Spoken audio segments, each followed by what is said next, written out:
Hi everybody at My French Life. I'm Melissa here at the L'Impromptu bookstore in the 11th arrondissement of Paris.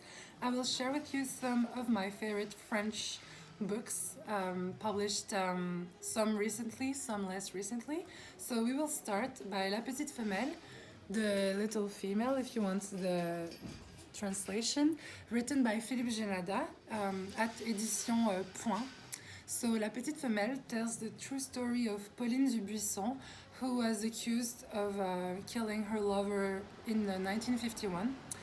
Philippe Génada delves deep into the story of Pauline Dubuisson, the trial that took place, her life before and after the tragedy. It's an amazing book because it's well written and also because you have a lot of historical information about France during the occupation, during the war, and the years afterwards. Because Philippe Génada uses humor to talk about such an atrocious event, and it offers a very interesting texture to the novel because at the same time it is poignant and heartbreaking, but there is some lightness to it. He also, and most importantly, gives a voice to Pauline Dubuisson, a voice she never had really during her existence. It is a very, very thorough research that he does, going into details by looking at the life of his heroine and by looking at the media coverage of the time and all the judicial aspect of it. I recommend to you this book because it is interesting, because he is a fine writer, and if you want to know more about Philippe Génada, I suggest you read La Serpe, that came out a couple of years ago and won le Prix Femina. Now the second book is Mémoire d'Adrien by Marguerite Yourcenar. Marguerite Yourcenar is one of the most famous French language author of the 20th century. This book is available at Les Éditions Folio. So Marguerite Yourcenar was born in Belgium. She spent the last part of her life in the United States. She was the first woman to be introduced at the Académie Française, the very prestigious academy for literary characters in France, literary person of importance, if I might say. So usually it's authors that are named at the Académie Française. So she was the first woman to be introduced there. So she wrote many books. Mémoire d'Adrien is probably her most famous one. Mémoire d'Adrien tells the story of the Emperor Adrien, born in 76. It's written in the first person, so Marguerite Yourcenar, in a sense, takes on the role of the emperor. It is a letter that the emperor writes at the end of his life to his successor.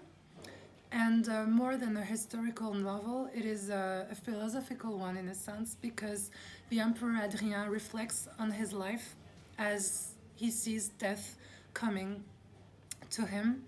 And it's a beautiful reflection on the art, on love, on death, on war, on justice, on relationships, on beauty. And each word is wonderful. She is a true poet, so I encourage you to read this magnificent book, a true classic. And finally, a recent book called Over the Rainbow by Constance Joly. So the title is in English, but it is a French book. It was published in 2021 and at the Édition Flammarion. Here you can see the back of the book. So it tells the story of the author's father. You can see him here on the picture with her. So Constance Joly's father, Jacques, was living a quite normal life with his wife and daughter. And one day he decided to become who he truly was and live his truth. And so he left his wife and his daughter to live with the man he loved. We are in the 70s, early 80s, so being an homosexual person back in those days was not very well looked at. It was frowned upon. When he left his family, homosexuality was still considered a mental illness. So it took a lot of courage for him to leave everything behind and become who he truly was. So Constance Joly tells the story of her father. She tells the story of their relationship as well. And it's also a depiction of France back in those days, how the people that were homosexual and the people that suffered from AIDS, which was the case of her dad, how they were treated, how they were considered by society, how ostracized they were. So it's also a social novel in a sense, because it is the photograph of a society back in those days through the lens of an homosexual man and a man who died of AIDS. So again, very well written, like the other books, very poignant. It's heartbreaking, but also sumptuous, because it's a real love letter in a sense from a daughter to her father, and we feel like we know him and we know her, and we feel as if it is a friend of ours inside the pages of this book. So these are the 3 novels I recommend you. I encourage you to read more books in French, and if you want to learn French, reading those books might be a bit hard. You can start with easier ones, and some of them one day might be translated into English, but I highly encourage you to discover these authors. Have a nice day.